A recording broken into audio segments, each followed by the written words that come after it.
Hell of a Show is live yet again on the 27th of February. Hope everybody's having a great evening. We're going to make sure that everybody's on here and can see and hear me. If you can put in here that you can see and hear me, I'd certainly appreciate that. So we can move forward on there. We've got a great show lined up for you tonight. We're going to see exactly how this is going to work out. I've been having some difficulties with a bad storm that came through, so bear with me on that. But we're getting ready to set this up. So let me go ahead and start bringing some of my guests out here because we're going to have some fun. We're going to start out with, let me see, who's not paying attention, who's not paying attention. Round we go, round we go. Tony Moy is here. Yep, I got him. What's up, Tony? What's up? How are you? I'm doing great. We're going to go ahead and bring up our other guest up on here. We have got Caleb Palmquist is here. We have got Jared Bartemeyer is here. What's up, guys? And all the way from across the pond, we got SK here. So we're going to kind of go around and give y'all a moment here. And we're going to start with Tony, end with SK on this one. Go ahead and let them know who you are, what you do, and where to find you. Yeah, my name is Tony Moy. I'm a watercolorist and a comic artist. I'm currently working on a project called the 442nd about the Japanese Americans that fought in World War II. A little bit of history. It became the most decorated Italian in U.S. history that everyone's kind of forgotten or don't really know about. Go to a ton of shows around the world. And you can find me on Tony_Moy on Instagram. Same moniker on Twitch. As well as just search Tony Moy and watercolor and you'll find me all over Google. There you go. Caleb, what about you? My name is Caleb, and I am a comic book writer. I'm probably best known for my series Unicorn Vampire Hunter. But right now I've got a campaign running for a different vampire book called Vampire Detective in Space. It's exactly what it sounds like. It's about a vampire who is also a detective, and he's in space. That's the book. Nice. All right, Jared, you're up. Hey, what's going on, guys? I'm Jared Bartemeyer. I am a screenwriter, and I took a teleplay script called Eden Sky a couple years ago. We shopped it around to a couple different studios, and their suggestion was, if you want to get this made, develop it into a comic book and get an audience, and that's what we're doing right now. So we go to a bunch of different. We've got 6 issues out, and we go to a bunch of different We go to a bunch of different shows around the states. We're in a bunch of different stores, and we're trying to make the dream happen. So awesome, kind of cool. And go ahead and let us know what's up with you. Where are you, and how can we find you? I'm from Australia, so I live in the future. The world hasn't ended, so you know what? It's always a good thing. I'm also a professional letterer, so I do a lot of lettering for quite a few different publishing companies. And one of the best things about lettering is basically that you actually get to be the first person to actually read the completed book first. Nobody else. It's you. You're the one who gets to read it first. Me. So, dude, even the writer doesn't get to read it before I do. I do it. It's really good fun. I've been creating comics both as a letterer, as a writer and creator for the last, almost a decade now. So it's been a lot of good fun.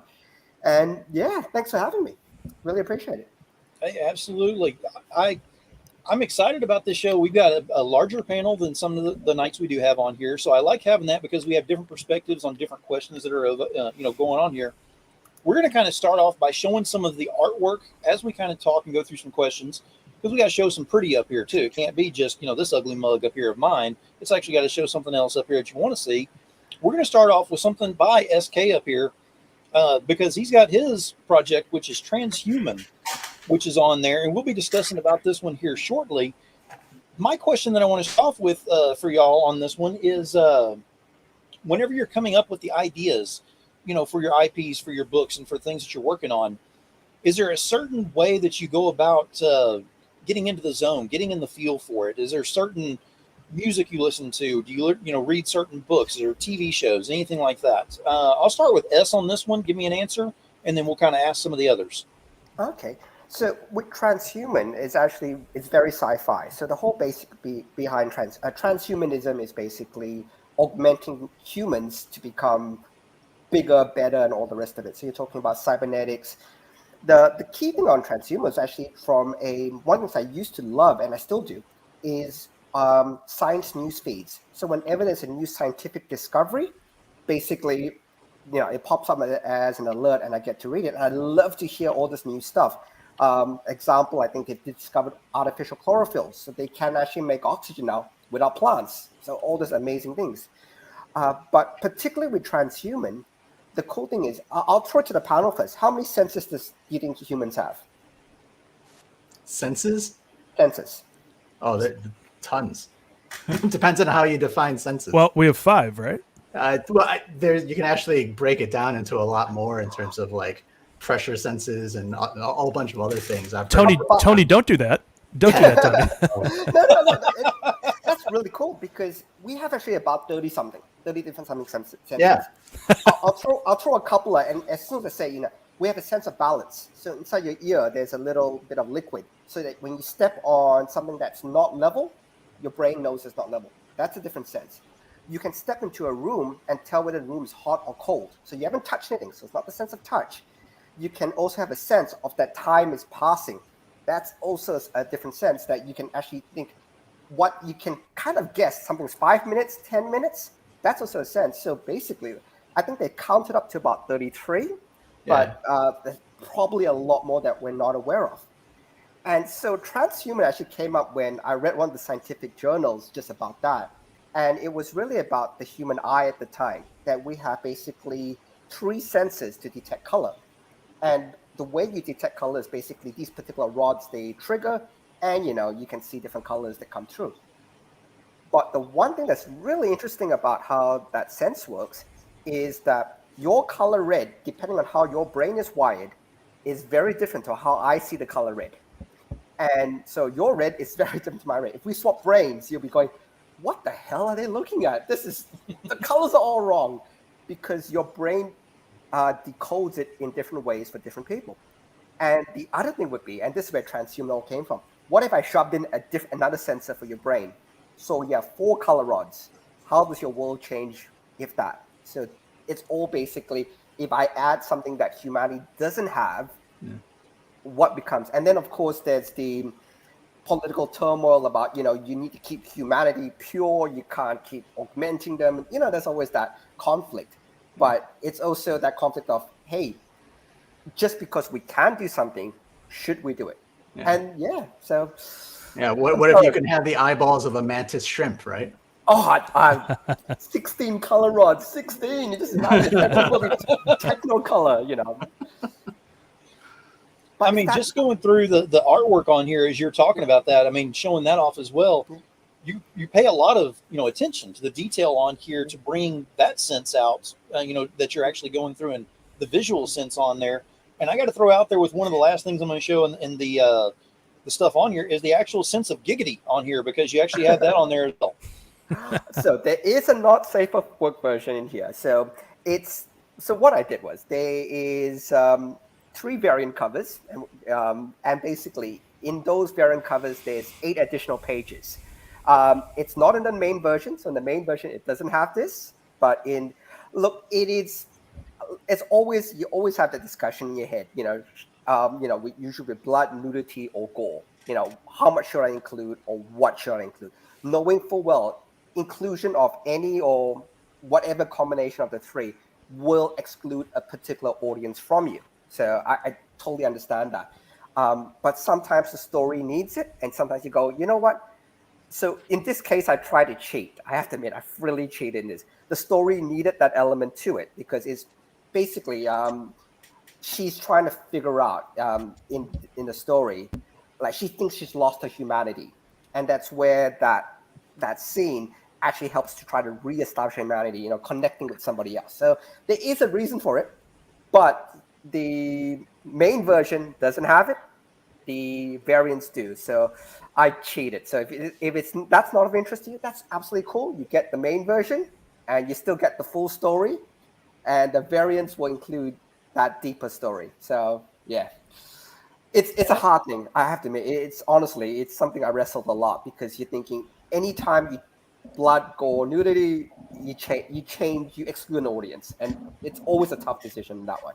Which is true, but by you doing it this way has actually got it where it's completely different. Instead of just being a separate cover on there that changes up the aesthetics from the beginning, it actually adds to the story inside.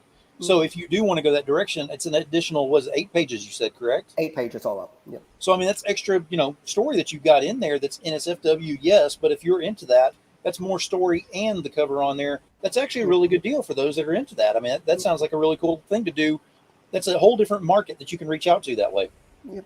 But I always say this, if you want to include those things, have a think about it, and it's all story driven. If it fits the story, go for it. But if it doesn't fit the story, it's just a bit of a thing. I'm always thinking, I should exclude it, because you have to have your reasons for it to be in there. And I really hope if you guys ever read it, that you'll see the reason it's there. Awesome. Well, that's the thing is writers and creators in general, right? Is that it needs to be honest. If it feels like something's just thrown in there either to get a buck or to get a click, I mean, it doesn't feel natural, right? But if you're doing it and it feels like it fits, absolutely. I mean, got to go for it, right? You got to shoot your shot. Exactly. And speaking of shooting your shot, we're going to go ahead and bring up yours on this one, Jared. Ask you the same question: is how do you get in that headspace to come up with you've got? Because yours is a very different style, like the fluidity of it and everything, and the way that it's done is very different on there. How did you come up with the storyline on here and the artwork to match? Okay, so different meaning fantastic, right? Okay. Absolutely. Okay.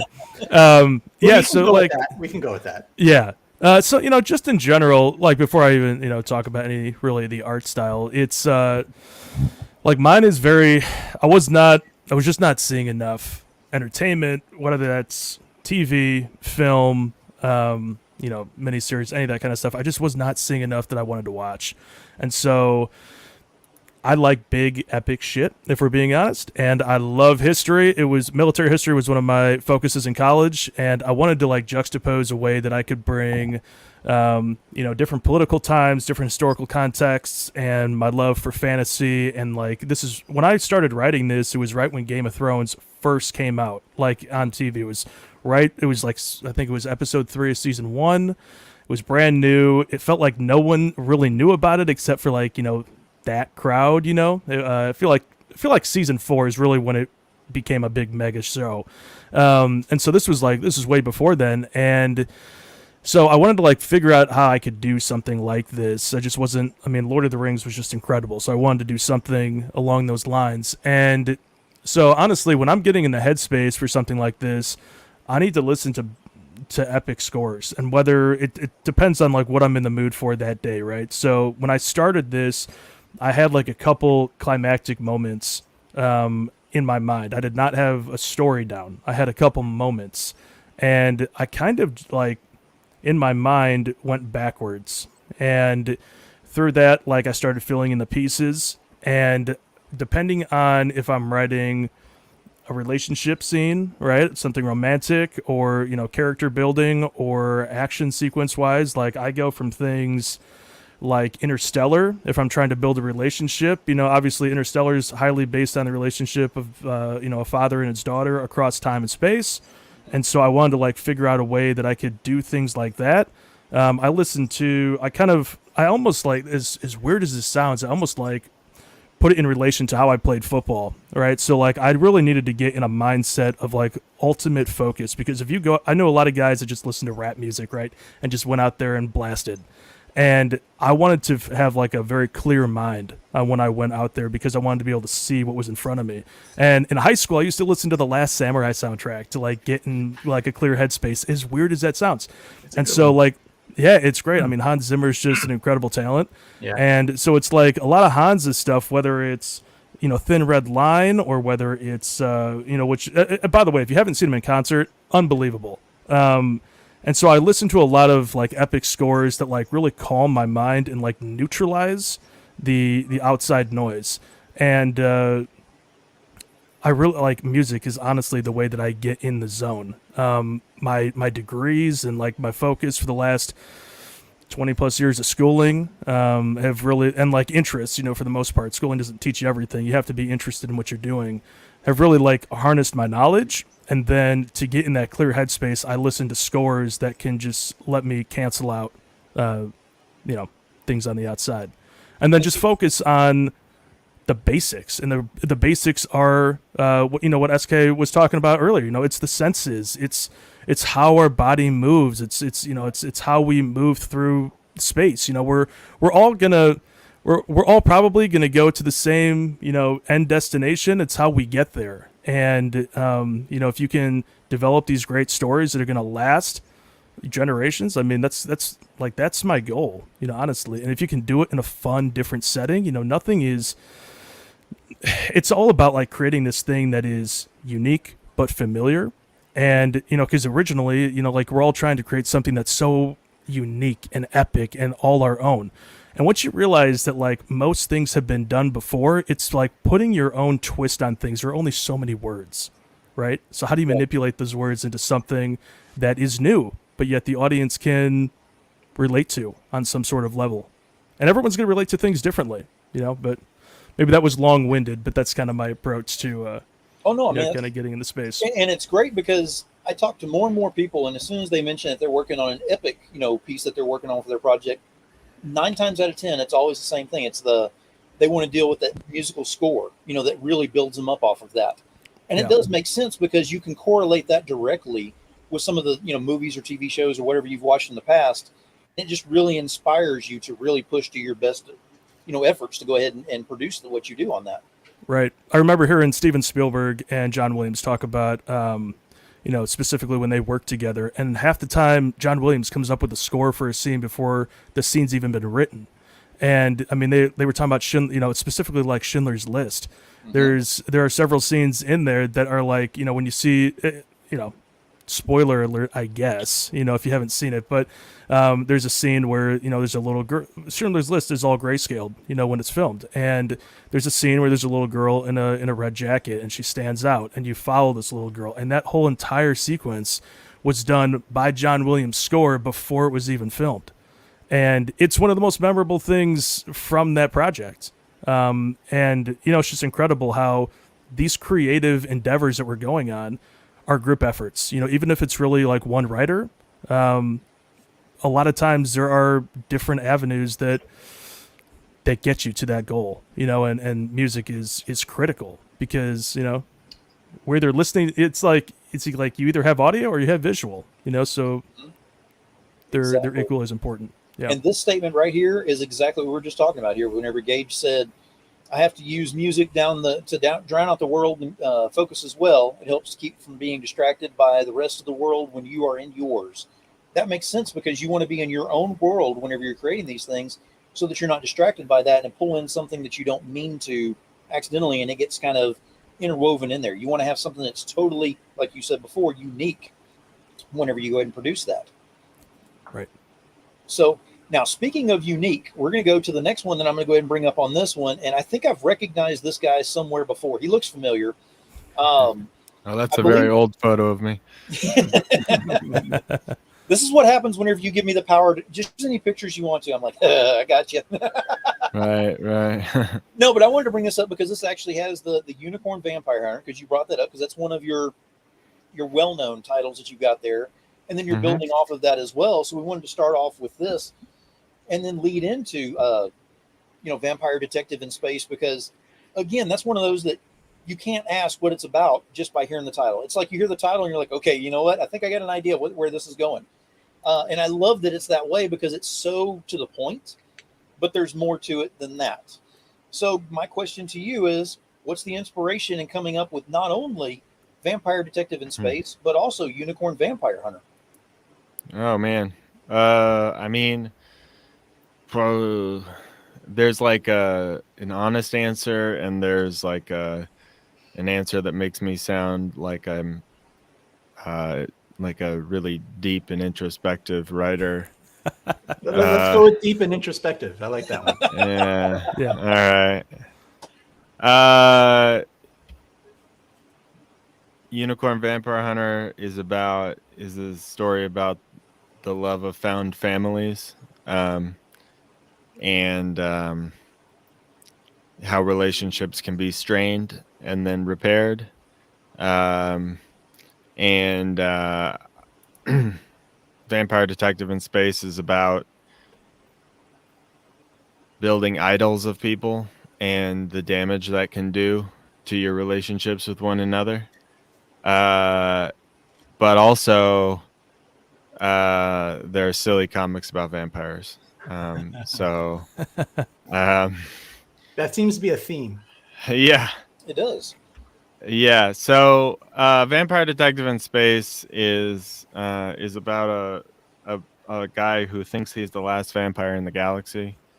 He's living on a space station out in deep space, in this sort of intergalactic community, and he, along with his snarky robot or AI floating head friend, they sort of operate a private detective agency, and they're called in to consult on cases that are difficult to solve because they seem to have a depth of knowledge that other investigators don't have.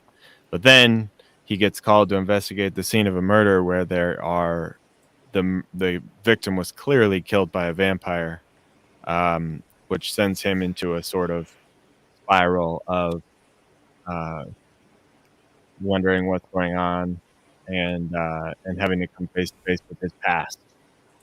Um, Oh, thank you, Alan. Yep. Is Alan's there in the comments? Um, so yeah, that's I with Vampire Detective in Space. Uh, I mean, partially I did another vampire series because I had one vampire series that was successful, but also partially um, I had something. I mean, the sort of navel gazing answer is that I had something to say about relationships and how we can sometimes fall in love with the idea of someone instead of who that person actually is, which is what the book is about at its core. You wouldn't guess that from the title, but yeah, that the original concept is just like I'm telling a vampire book, and I love detective stories. I've always loved detective stories. I'm a huge Agatha Christie fan, and I'm a huge Raymond Chandler fan, and so I wanted to tell a detective story. Vampires are sort of my stock and trade at this point, and then when I actually got down to writing it, whenever I come up with a story, I always have like a silly conceit, but then when I get down to writing it, it's about the characters and the relationship, and I like to believe you could transplant any of my stories into just like a modern day setting, and the character arcs would still be there and still be strong. They just wouldn't have the same hook and excitement because they're not, in a fantasy world or on a space station or whatever. But they're all about characters and the way characters interact with each other and the love that we have for each other or don't have, and the way we treat each other. So yeah, that's the answer that maybe makes me sound smart. There you go. Tony, guys, for a good one on that one. I think he called the right for the right version of that answer on there. Now, before we get into the final one on here, and of course, everybody already knows that's going to be Tony on here. I want to go ahead and give S a moment on here because I know he's pressed for Oh yeah, time. I was gonna say the same thing. Like let's. Okay. Yeah. Thanks, guys. He's all the way across the pond. It's like 3 something over there, AM, PM. I don't know. It's wherever it is. But anyway, he's pressed for time. But I wanted to make sure he had his time to go ahead and talk about his project. And now he's going to go ahead and let you know in full screen why you need to go over there and go ahead and give some attention to transhuman and find out what's going on this project. S, you've got full screen. Oh, thank you. Look, the main thing with transhuman is if you like a good science fiction story, and the main thing about it is it's not just the cybernetic elements. You find that it's a lot to do with the characters, that even though there's a lot of technology and things involved, a lot of her problems she can't solve by the new cybernetic. A new eye doesn't fix her divorce. Her new this does, she's still, a functioning alcoholic at some stages. So a lot of our problems don't get solved just by technology. So I do hope you can check it out. I'd like to think it's something that you might really enjoy if you like something which is a bit sciencey, but also grounded in character development. So, and like Phil, thanks for having me on. Really, really appreciate it. And I do hope you check out Transhuman. Hey, absolutely. It has been an honor having you on here. I'm looking forward to getting you back on in the future, talking about some other stuff, because I've also got some panels where I'm going to put on about building a comic, and we're going to need a letterer, and I think you know a little bit about that. Oh, Man, I can show you all the stuff. My one quick takeaway is please, anybody who's doing a comic, hire, and not just hire me, but hire me if you want, but hire a good letterer. I cannot tell you how many times I've seen such beautiful artwork, such beautiful colors, and all the rest of it, and you have a letterer who just isn't up to scratch, and it really hurts your artwork because your eye tracks to the letters first, even before looking at the image. So bit of things, you look from top left to bottom right in most cases, as you go through. So your eye will actually track to the letter before they track to the picture. And in fact, a good letterer is actually meant to drag you along the right pathway. Yes. And I've seen so many times where they go, oh, look, a dragon. And the letters are pointing to somewhere totally different. And she's saying something, and you're going, wait, the dragon's right over there, and the letters over there. It doesn't, and it's just going, if you moved it a little bit, it would be perfect. And so please be nice to your letterer and make sure you get a good one. Awesome. And that being said, S, I will say this right now. I may be getting with you because with my upcoming project, we may be looking for a letterer here pretty quick. So hit me up. I'll be available for you, Phil. Thanks. I will do so. Thank you again for being here. And just so everyone knows, links are in the feed, so you can go directly over there as soon as the show ends. This was great meeting you, man. Great nice to meet all of you too. All right. So and then there were 4. Exactly. I just wanted to make sure he had his time to go ahead and discuss his stuff on there. It's all about, giving everybody their time to discuss their projects. Answering the things is good, great, and wonderful, but they still have, projects they want to talk about. So I wanted to make sure he had his call to action on there to talk about it. And that's why I went ahead and did that. So, Tony, I hope you're okay with that. Oh, no, I was about to suggest it because I saw the time and I was like, let's give him a chance. And if anyone has questions for him or anything else like that. Excellent. Well, now we'll go ahead and talk about your work on this one because we've got some of your artwork and then we've got your project to talk about as well. So we're going to go ahead and bring up the screen on this one. And I've got to ask you, what's your inspiration for dealing, for coming up what you come up with on these? Because you've got a very wide range of artwork that you've dealt with on here. Yes. When depends on how you want me to break it down. I guess very similar to Caleb. I could just give you got to do it the Caleb way. You got to do it where you sound smart. Yes. sound smart. One of the things I always try to do whenever I get either a commission or get a piece, one of the things that I do a quick search of whatever that character is and watercolor or something like that, not to see, get inspiration per se, but to figure out, what's been done, and I won't do that, or I'll try to do something different, right? For a lot of my artistic career and life, I guess, I was pencil, black and white, pen and ink kind of thing. I was afraid of color. And it's only been in this last decade or so where I started exploring watercolor that I've started really delving into color theory and just figuring that whole world out. And so one of the things I try to do is just sometimes it's as simple as, what color haven't I used in a while? Oh, I haven't used that color. That's been sitting on my palette. Let me just start with that and see what happens. Or it's more methodical and just be like, okay, what color do I want to choose for my light? What color is my shadow? How do they integrate, right? So if you have something red and you shine a blue light on it, that's purple. But if it's red and you shine a yellow light on it, it's going to be orange. And so you do all these little basic things, and I try to twist and tweak and play with light, because that's one of the things I really like about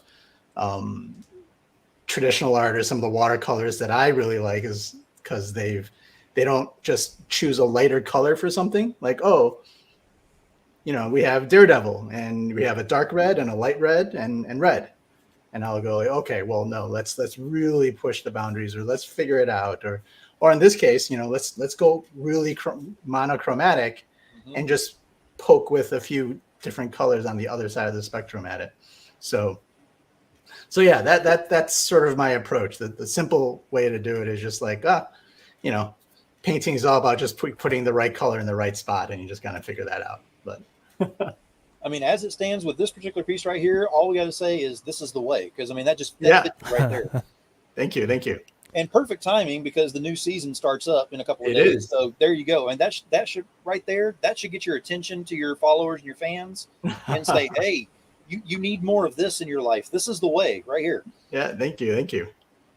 But I mean, you've got some amazing stuff on here. And like I said, it's very, I mean, the range on this is extraordinary because I'm looking at it like there is no one set of style. Like you don't have I'm looking at everything, the way that you're painting this is just not a certain way. It's like I can't look at it going, this is a Tony Moy, this is a Tony Moy.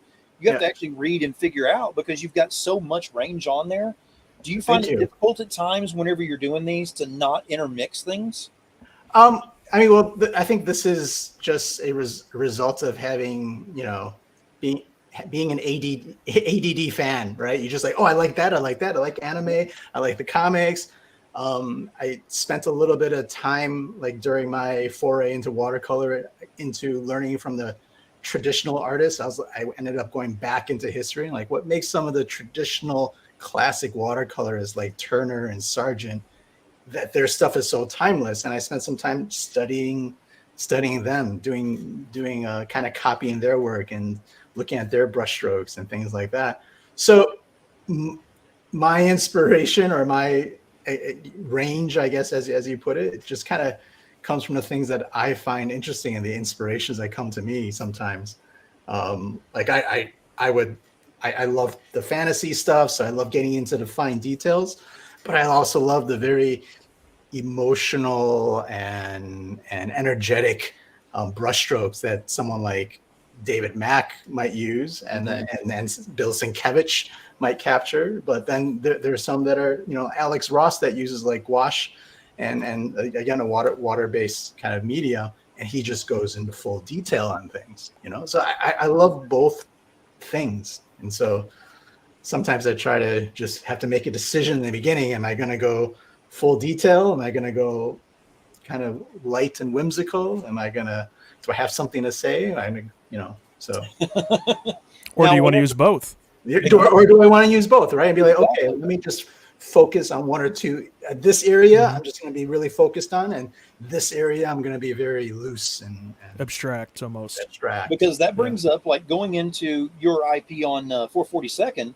Yes, you've already been dealing with a lot of other IPs that you've done in your style and everything on your watercolors, which are absolutely beautiful. We just showed those.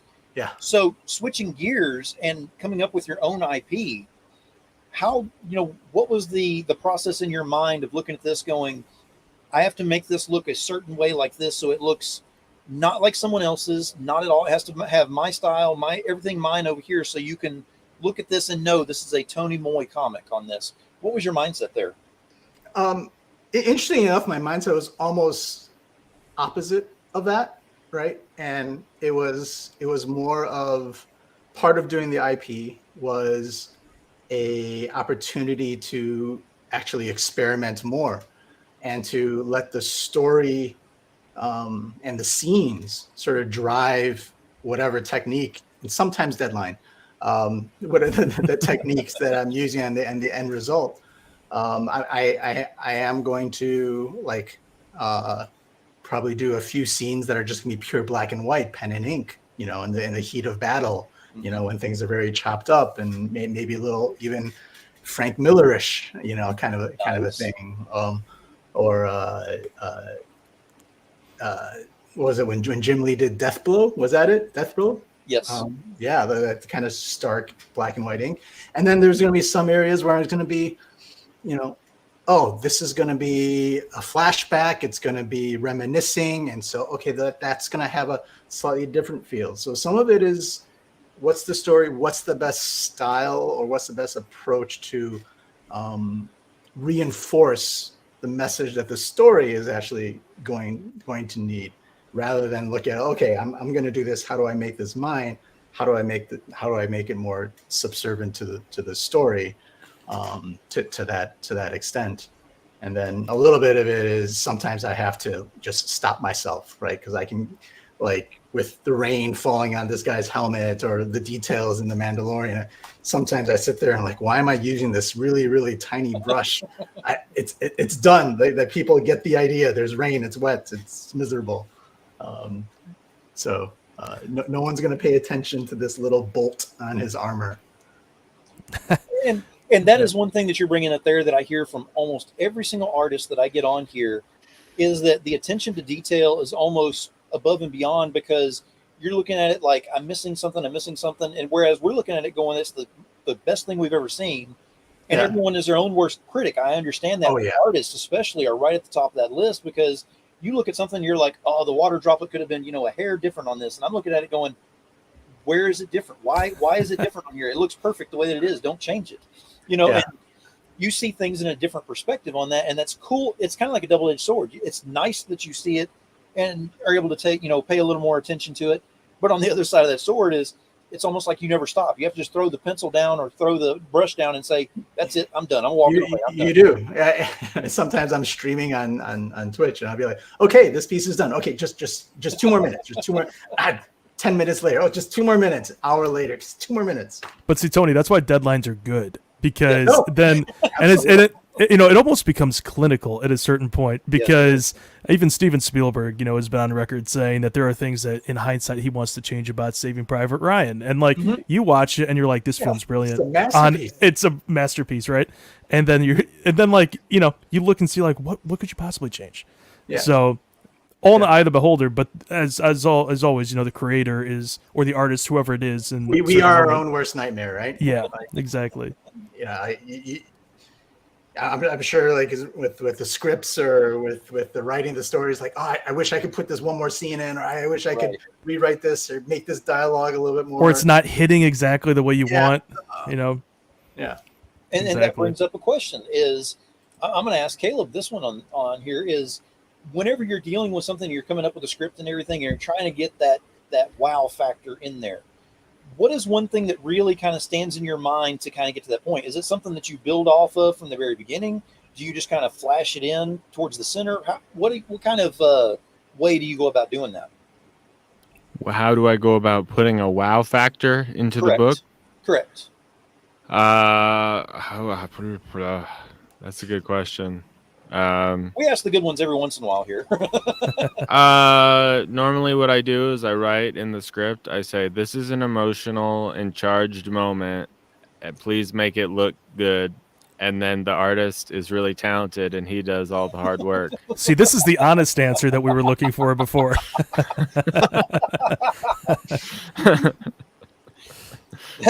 That is the way to do it right there. Go ahead and say, right.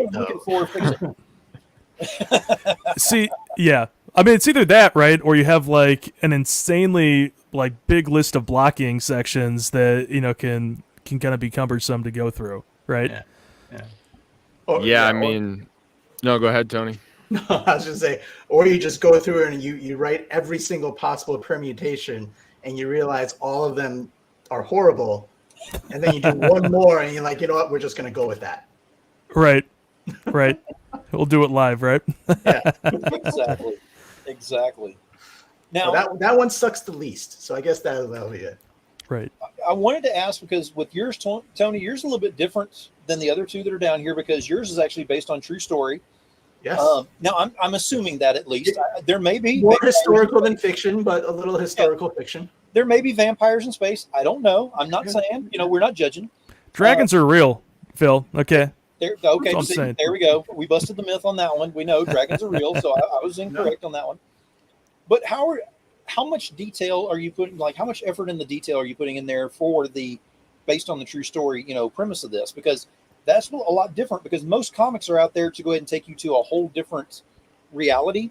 You're actually not doing that. You're actually bringing it about as a historical thing. How do you go about it? I'm trying to bring the reality of it to the readers, so to speak. On one hand, I've gone as far as knowing the make and model of the gun that was fired at a certain battle at a certain soldier, and researched that and gone through it and found the ammo and everything else. Right. There is two parts to the research. One is the historical, here's what happened, and then there's the visual. And I didn't quite realize visual, and especially with something like World War II and history and things like that. There's a bunch of people out there that are going to let you know if you don't have a buckle correct on something. So that is part of the challenge, and that actually takes up a lot of my time. Before this project, I was never that World War II guy. World War II was, Band of Brothers, Saving Private Ryan, and whatever movies I saw, like occasionally the documentary. And so that is sort of the challenge with all that, and then also trying to make it look interesting. At the end of the day, I'm painting a lot of people that look very similar, whether they're a whole bunch of Asians in green suits, right? And I'm trying to make them look different in many ways and stuff like that. So it's a bit of a challenge sometimes. And that you are hitting the nail on the head whenever you said that people will be looking for those little nuances in there and saying this is not correct. Historically this is the way that it went, not here. And you kind of have to be somewhat loose on your representation, because there's going to be a historical buff who's going to grab a hold of it and say this is all wrong. If you try to go with the entire story, to the T, and make up some points as you go along, because not everybody was there. And it's interesting because I have had like actual people from various veterans organizations and something like that have somehow gotten this book in front of them, and they've contacted me and like, hey, and I appreciate it because they kind of mean like, hey, this part here, there's the mythology of this, but there's been some research and people have gone into it, and this is the actual reality of it, and here's what you can actually say. And so and this is one of the reasons why I'm putting it out as a completely digital thing initially. And I've already tweaked it a little bit when people have come to me with like different information or clarified information, because you read tons of stuff and you're like, oh, is it this or this? Like even the same, soldiers, a recollection of things are slightly different from some of the different research that I've gotten.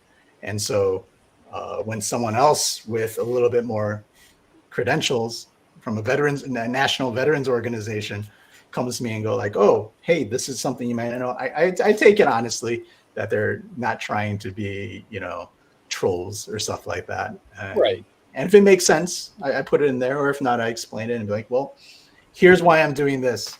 I use the term just this past weekend. I use an RPG, right? Rocket propelled grenade. We all knew that. And I know the exact term for it. It was supposed to be rifle propelled grenade for this particular battle. But RPG is just a term that everyone knows. And I was just like, we'll just use that. But they caught me on it. And one of the historians caught me on it as he was editing it for me. He was like, yeah, this is, I was like, okay, I'll make that change. Fair enough. A rifle propelled grenade. Now, Jared, I want to ask you a question. What is one of the biggest obstacles that you faced in going through with your IP on this? You're up to number 6 is what's currently on here. What's the biggest obstacle that you faced on there, and how did you overcome it?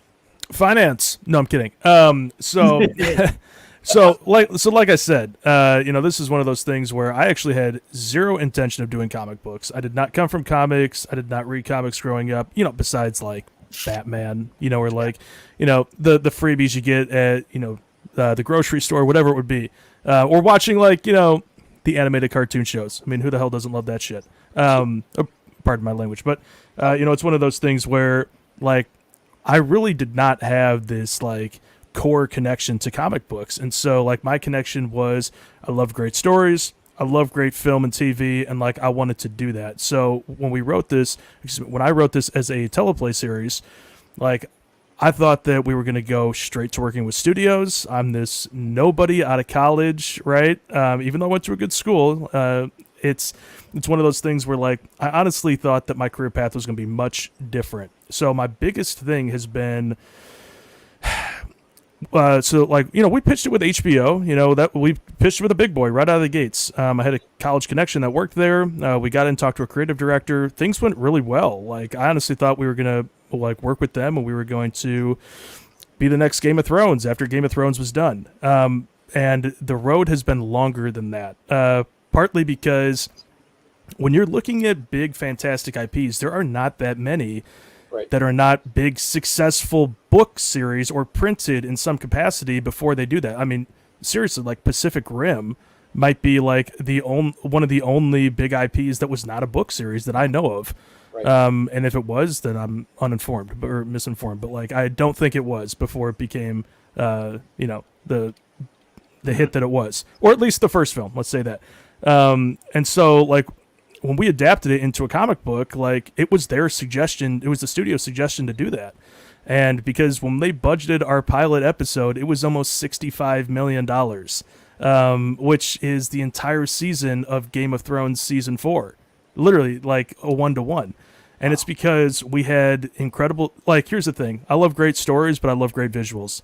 And ours, while I do love grounded, I also wanted something that was different, right?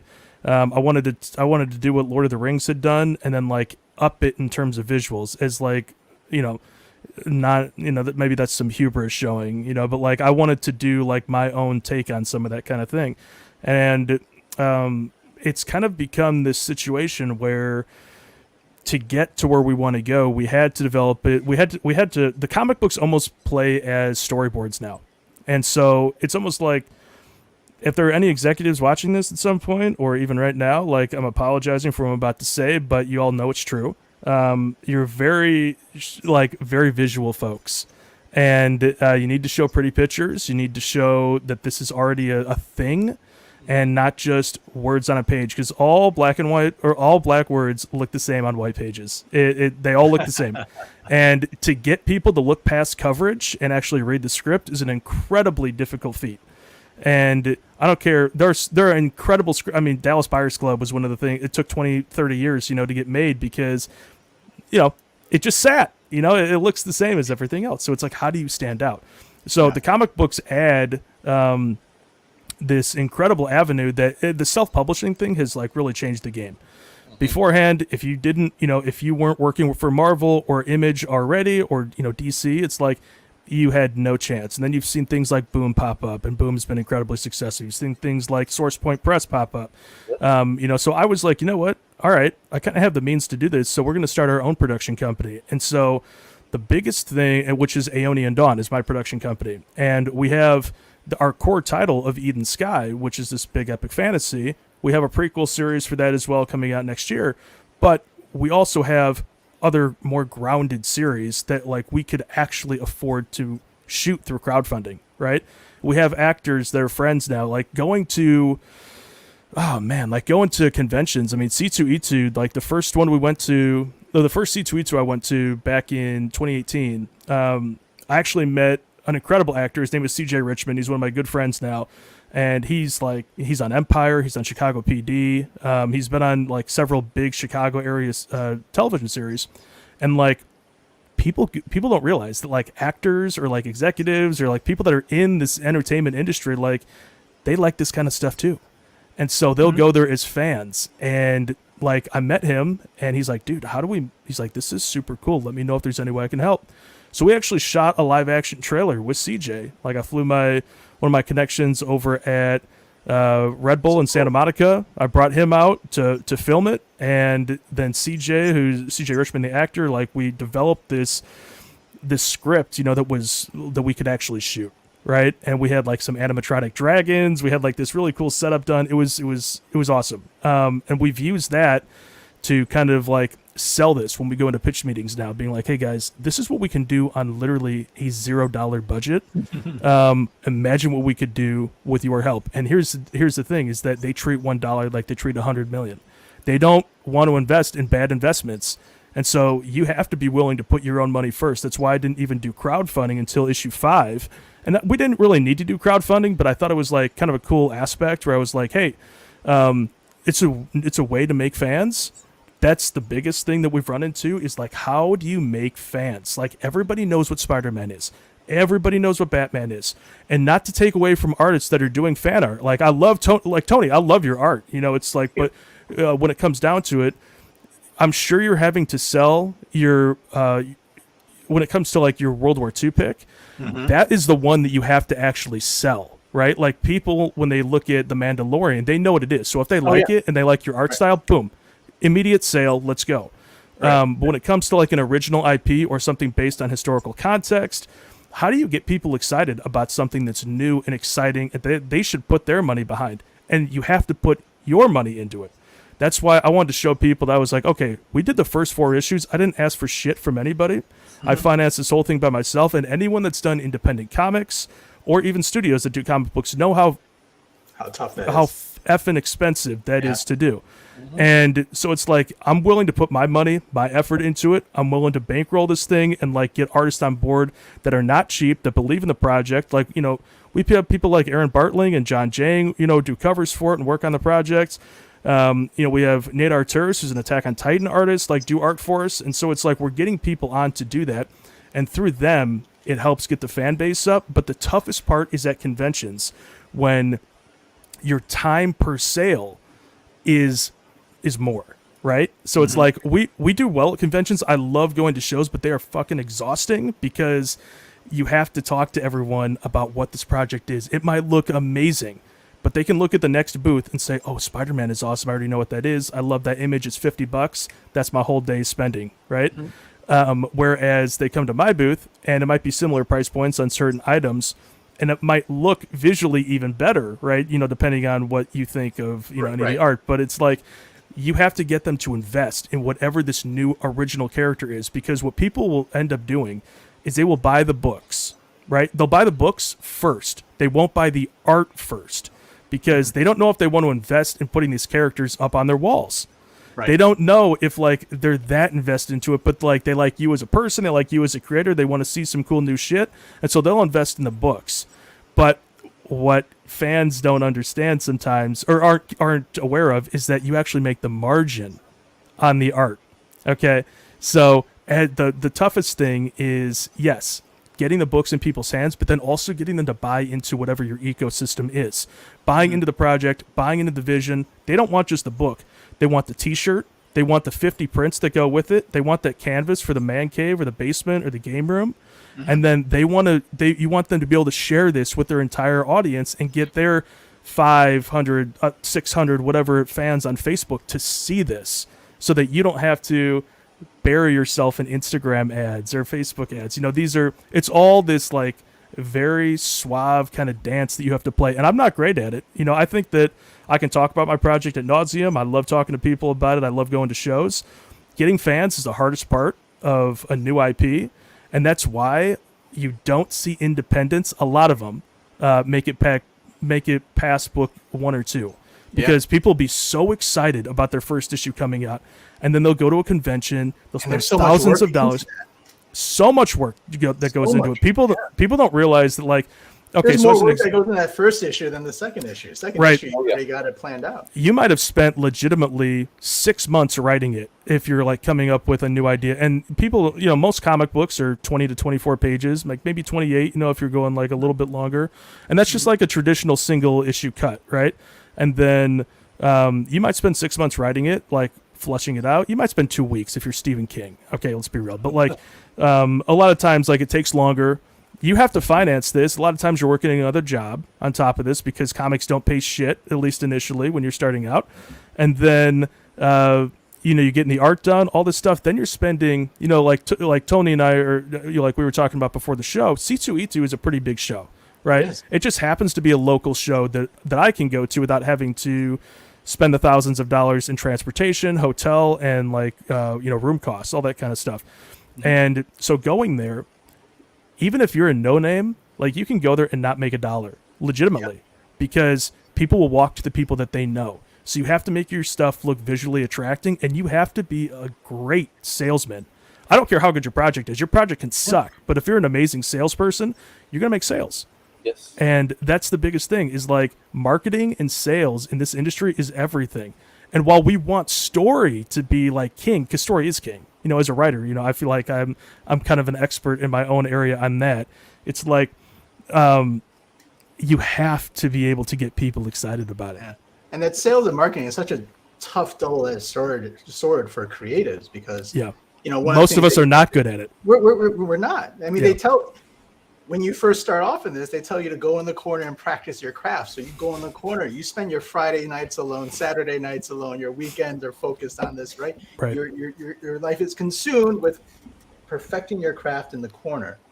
And then they say, okay, now don't take it personally, even though you've spent your entire life doing this, but don't take it personally. We criticize and critique it, but then come out and be a personality and sell it and market it and do all these things. They're like, wait, I've just But still be a human at the same time. and still be human Yeah. and everything else. And People can see through that fake shit right away. Man, it is crazy. Yeah. And just like Gage said there, most of us associate anxious. That's why we have time to be creatives. Right. That is very true. And it also, to kind of bring a point onto what Tony was saying as well, it's the fact that you wear so many hats. Oh yeah, the You can't sit shipping there and wear department's all my hats. favorite. Exactly. Because here's the thing is if you're spending so much time on your marketing, you're promoting, on your sales, when do you have time to actually write it out? When do you have time to draw it? Yeah. Right. And then of course, like you said, the On the shipping part of it airplane. is the whole nother animal that people just aren't aware of until they hit it. I mean, there's different things involved. So it's good to be able to delegate that out at times whenever you're available to, because you need to It have takes help money to on that. delegate, though. It takes money Right. to delegate. It does. Exactly. But it shouldn't have to take that much. I mean, Yeah. and plus it has to be Money and something that has favors. a return investment. Like you can pay for ads on certain platforms and stuff. How much actual investment are you getting from that? How much actual tracking are you getting from that? There's different things that are involved. Well, That's then you got to go into analytics I now hope. too. Like, oh, what's the analytics? I got to know my statistics again. I will Yes. say I wanted to pay a college kid to package up books for me, but my tax person told me that then I would have to file quarterly taxes, and that sounded like such a pain that I was like, Get out of here, kid. Oh my god. Why don't you do it for free and I'll tip you? Right. Yeah, I was told that if I pay them per box and not per hour, that Yeah. maybe I could pay them as a like a work for hire kind of Yeah. situation. Yeah. Right. But speaking of selling books and it being hard to sell books at cons and whatever, I think I struggled with that for a long time, and I still struggle with that. But one thing that really helped me is that I just started naming my books What it is. in what they are, and naming them really like things that got people excited. And I mean, Unicorn Vampire Hunter is just like, that's the Three pitch things, in 3 words, and it's on the title, and it's on a big, huge banner above my table. And so people just walk up to my table now and they want to buy the thing. And I'm not saying that I make a ton of money at conventions, but it's certainly a lot easier than it used to be when I had a book that had a title that didn't make any sense, and I had to Right. explain. It's a name the of some epic- fantasy world and a made up name that you created. And Yo, everything. chill, dude. That's a personal attack. That is a personal attack. But yeah, Oh, hey, Jared, what's up? I have found it because my first series was called A Small Favor, and it was like this epic sci-fi space opera thing. And it was, if I could get someone to stand there and listen to the pitch, a lot of times that they would get excited about it if they stood there long enough. So if you can rename A Small Favor today, what would you name it? Well, I did rename it. you It's go. called Vampire Detective in Space. There you Okay. go. I didn't realize that. There you go. Got him. It's not the exact same thing, but it's a spiritual successor that reused all the same characters. Oh, okay. All right. Now, Gage, I'm going to go ahead and answer this real quick because I'm going to tell you right now, I'm going to have Caleb back on because we're going to have the Unicorn Vampire Hunter will be coming back up. And whenever that does, we're getting him back on and we're going to be discussing this in depth on that one. Right now, you just need to be worried about getting over there to Vampire Detective in Space and not missing out on that one. In fact, that's the best segue right there to lead into. We're getting to that point of the show. We're fixing to go ahead and start wrapping things up, but I want to give each of y'all a chance to have full screen to let everybody know why they need to get over there and go ahead and support what you've got going on over there. I do want to bring up, because I'm going to get Caleb to go first just because of this right here, because Sean come in here and said that he was at work, wanted to stop by real quick. Big fan of Caleb's work. Yeah, this Detective in Space and Unicorn Vampire Hunter love both series. He's back to work, and everyone have a great night. He wanted to stop in just to give that support right there and then jump right back out. That's a awesome. following Cool. that you need to have right there that everybody's striving for.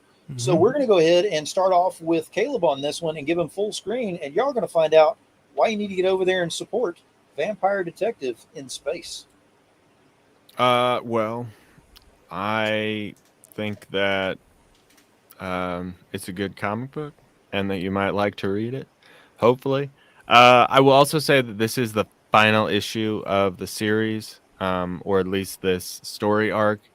And something that I do when I have the final issue of a series is I sunset all the various extra stuff that you can get on the campaigns. So like I offer trading cards and prints and variant covers, and I'm going to be sunsetting all that stuff of with this Kickstarter. I'm not going to print anymore after this. So if you want any of the variant covers or the prints or any of that kind of stuff, now is the chance to jump on. I'm also offering like holofoil variants that are only going to be available on this Kickstarter. And then the next time you see Vampire Detective in Space, it will be the trade paperback edition, which is going to be cool in its own right. But it's a different format for people who like, depending on how you like to read your comics. I certainly won't dictate to anyone how they should read their comics. Some people prefer the trades and some people prefer the single issues. But if you're into the variant covers and you're into, that exclusive collectible Kickstarter stuff, now's the time to jump on because this is the final issue. And if you're wondering whether or not you would like Vampire Detective in Space, you can actually read the first issue for free. If you go to the campaign, there's a link to read the entire first issue for free. You can check it out if you like vampires, if you like detective stories, and if you like cyberpunk stories. I think this will be right up your alley. And if you like cool art, because Dave Swartz is the artist on it, and he's incredibly talented. One of the coolest guys I've ever worked with. So, yeah, that's the story. I hope you guys check it out. Awesome. And I will go ahead and bring this up right here. Gage says, I love unicorns, so you got me interested. I'm telling you right now, Gage, we've talked separately, several times about some of the other stuff about your work and everything. I'm telling you right now, you need to get over there and check this out. The campaign is over there. The links are in the feed. It's very easy. Click over there directly, go straight to it. But check it out, because if you like the Unicorn Vampire Hunter, you're going to like this story about vampire detectives in space. I'm just telling you right now. So go check it out. I will also say that if you want to check out Unicorn Vampire Hunter, which is my fantasy series that I'm better known for, you can get that as an add-on on the campaign. There you go. There you go. So it's all around. It's a good deal to go over there and check it out. Now, next up, I'm going to go ahead and give Jared full screen on this one. Jared's going to let you know why you need to get over there and use that hashtag that I talk about all the time, hashtag power of the finger, the correct one if you can. Hit that share button, because even if you're not financially able to back this thing for whatever reason, there is no judgment on there, because not everybody is financially able to back everything. It's just, that's a fact.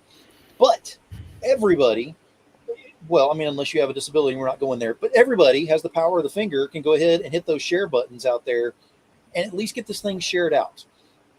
The main thing is getting it shared out more, so more eyes fall on this thing is the best thing you could possibly do to help any one of these creators and any of the other creators I've had on here or will have coming up. So, Jared, you've got full screen. Let them know why they need to get over there and go ahead and support. Okay, guys. So, Eden Sky is this. It's a post-apocalyptic series. It's a post-apocalyptic series. We're introduced on Earth through the eyes of our focal female protagonist. Her name is Lyra, and so pretty much if you like things that are post-apocalyptic, you're gonna love this series. It's got the scope of Star Wars, but it's a tone more similar to Game of Thrones. There's a huge, expansive universe attached to it, but we wanted to intro you to somewhere familiar. So we started out on Earth. You find out that Earth is really just this colony and this big, grand, cosmos that we're building out. It's a huge, epic space opera. It's a huge, grand canvas, but yet we're playing with very real ideas and emotions. you have this ensemble cast that we're following, and Lyra, who is our main protagonist, she's really this vehicle in telling a much greater story. It's really just the beginning. I don't intro you at the beginning of the series, so what you're actually starting to read in issue 1 is almost halfway through the series, and I wanted to do that to showcase that the world existed before our story begins. So it's this, if you want to see stuff that's new, if you like big epic stuff, you want to see something that's new, you got to support indie creators. Just don't just support the big financial machines that have all the money behind them. Support the little guys that have great things to say, and this is a great way to do it. You can back it through the Kickstarter. We've done 2 of them. We currently have one that has a couple days left on it for number 6. And that's kind of like if you want to, reach the stretch goals on it. Otherwise, everything's available from our website. It's aeoniandawn.com. I think Phil said that those links are in the description as well. But check it out. We have great artists attached to it. Like I said, we have, Lucasfilm artists. We have Attack on Titan artists. We have Last Ronin artists, attached to the project. So check it out. If you like sci-fi, fantasy, epic space shit, you're going to love it. So feel free to check us out. You said you have a Last Ronin artist attached to your project? Yeah, one of the Aaron Bartling does a lot of covers to the Last Ronin series, and cool. So it's pretty cool. Mm-hmm.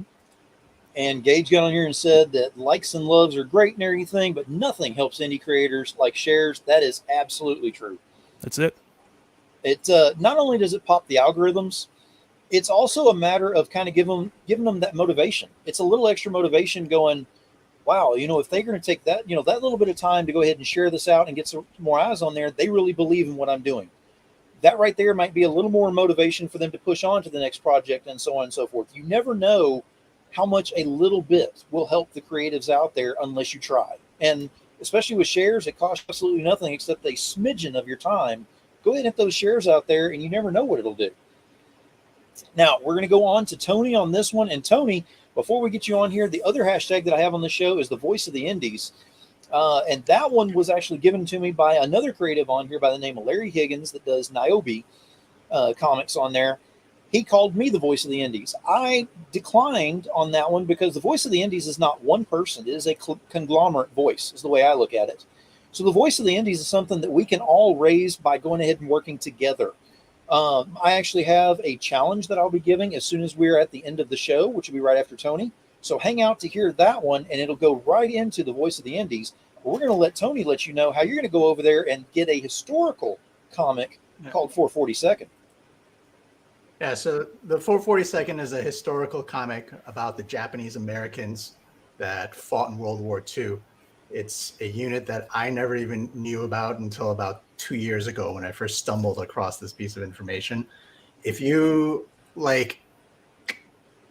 not forgotten history, I started calling it hidden history. It's there. We just have to find it, and sometimes people don't help us find that stuff. So if you enjoy that little hidden history, you enjoy learning about things like the Wind Talkers, the Red Tails, and things like that, this is in that same vein. There were 14,000 Japanese Americans, many of them with their families from the internment camps, that actually volunteered and signed up and fought for the U.S. government in Europe. And those 14,000, by the end of the war, earned over 18,000 medals.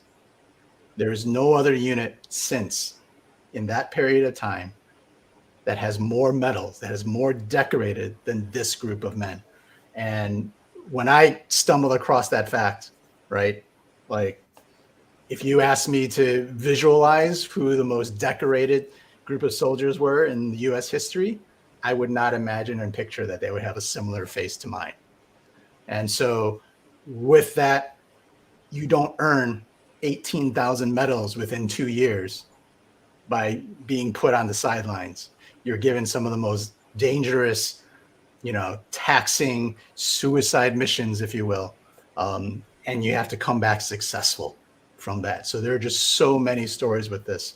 And so I am taking that. I am focusing on about 10 to 12 days worth of World War II and trying to focus in and hone in and tell a story known as the Lost Battalion, where these men go in and rescue a battalion that is caught behind German lines. So if you enjoy learning a little bit about history, if you would like to, if you just enjoy watercolor art and comics and that kind of thing, it's out there for free right now on Webtoons and Tapas. If you look up 442nd, you'll be able to find it. And I also got my first sponsor just a little bit ago, the video game World of Warships. And the first arc, they've sponsored the first arc, and you'll be able to download that entire arc by playing three matches on World of Warships, a free game, starting this Thursday. Or you can go to my Patreon and you get the whole thing there. So yeah, it's been a crazy ride. That is awesome.